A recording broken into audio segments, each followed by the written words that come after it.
আমরা রমজানে দৈনন্দিন প্রয়োজনের জিনিস যে বিক্রি করে তারা ব্যবসা করে। আমি জিজ্ঞাসা করলাম দাম কিরকম নেয়?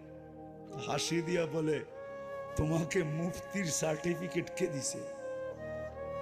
আমি বললাম, এই প্রশ্ন আর মুফতির সার্টিফিকেট এটার ভিতরে সামঞ্জস্যতা কোথায়?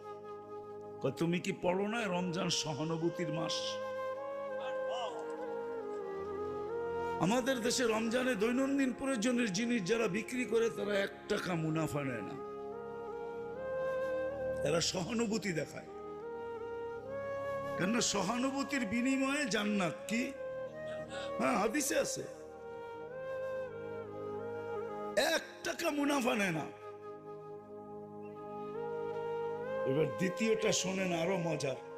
যে বিক্রি করছে সে জান্নাতের আশায় 1 টাকা মুনাফা নেয় নাই, যে কিনছে সে কয়